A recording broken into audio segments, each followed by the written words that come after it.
Right, hello guys, watching Geek Simmel, and Scream 4 review here it is. We've talked about all the other three, so check that out on the channel if you haven't already. But we're watching Scream 4 for the first time, might be watching all of them for the first time. And what do I think of this one? Let's say this is a 2.5 hour movie. I don't know how long it was, but I wasn't paying attention. 2.5 hour movie. 2 hours of absolute crap. You're eating that crap and it's like, this is it's really boring. And then you get to the last half an hour and you're like, there's a bit of cherry in this crap. It tastes quite good. You know, it's like that. That's how I describe this movie. It's 2 hours of absolute what is this, to the last half an hour being, this might be the best of the franchise. This might be the best of the franchise. Honestly, that last half an hour, I think it's my favourite from the whole of Scream I've watched so far. But 2 hours before it was bloody horrible. So, the gimmicks they usually do on this sort of thing is they take the mick out of what stage they are in the movie franchise. And this time, they're on the fourth one, which they're taking the mick out of reboots. And I like that idea. I like that cool, the ongoing trend of that sort of thing. I don't think they can really do anything else for the fifth and sixth one with taking the mick out of certain franchises. I don't know how they can do that, but they also take a mick out themselves quite a lot. And they do play with the rules. However, this one guy's like, you can't kill me, I'm dead. You're dead. I like that. You didn't tell me what to do, you're dead. You know? But anyway, the kills in this, they're alright. The plot in this.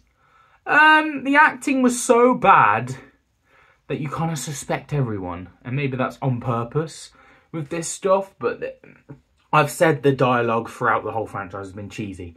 But I feel like this is the worst it's been. And bringing back the OG characters, apart from one thing I just want to ask you guys in the comments, and please be nice when I'm saying this. The reporter woman, Lois Lane from the Superman movies, you know, she was in all three. Has she been recast for this fourth one? Because I'm like, they've swapped her with a different character, with a different actress, haven't they? Or is it, and then I'm like, no, maybe she looks really different. I can't tell. Has she been replaced or has she not? Let me know in the comments. I actually do want to know with the reporter woman. But anyway, like I said, the reporter woman, I still don't know any of the characters' names. Do I really need to? It's the police officer, the reporter woman, and the main actress from the originals. That's what I describe them as, and that's pretty much what they are as characters. It's the police dude, it's this dude. They don't really do anything extra with these characters.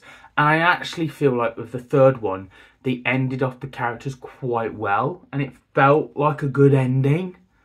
Whereas this, bringing them back and then not really having much to do. And it's just like, apart from I do like when they take out the bad guy. Boom, clear. Don't mess with the originals. No, don't mess with the original franchise. Exactly. Star Wars, don't mess with it. What else could I use as an example? You get the drift. I don't need examples. I felt like this was trying to just use the gimmick of reboots and we can do whatever we want sort of thing. And it really flopped. Even though it was trying to take the mick out of itself and take the mick out of reboots, it kind of flopped like all reboots do. Majority of the time. Anyway, some reboots do well. But, you know. Anyway, yeah. So, plot twist of this. My suspicions, my guess of who these people are, I did think they were going to go the ongoing boyfriend route of, it was like, you know, like the first one, the boyfriend was it. Although they planted all that on him. So I was like, oh, you know, very clever, well done. And then the geeks kind of themselves were like, we would record them and do this. I was like, maybe it's the two geeks. I mean, it was kind of like that with the original. Maybe. I was half right, because one of the geeks was the murderer. And the plot twist with the other murder being the girl that they're trying to protect, which is the family member of the original character.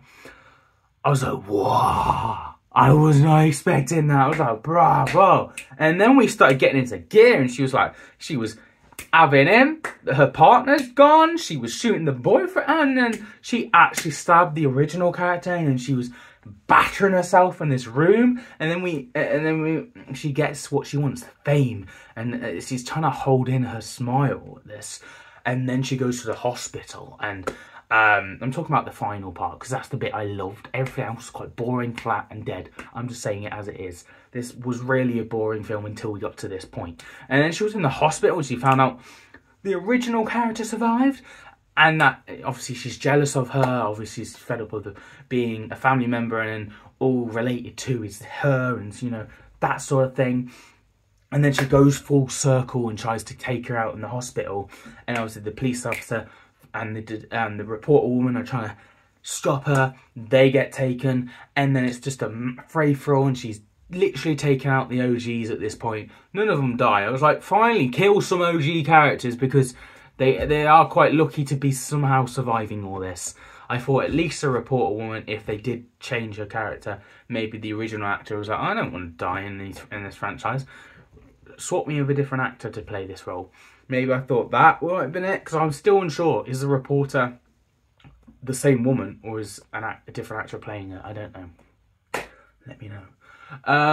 What else? Oh yes, Clear taking out the villain, and then of course every time you take out them, they come back, and of course, boom, ended it, and the story is done.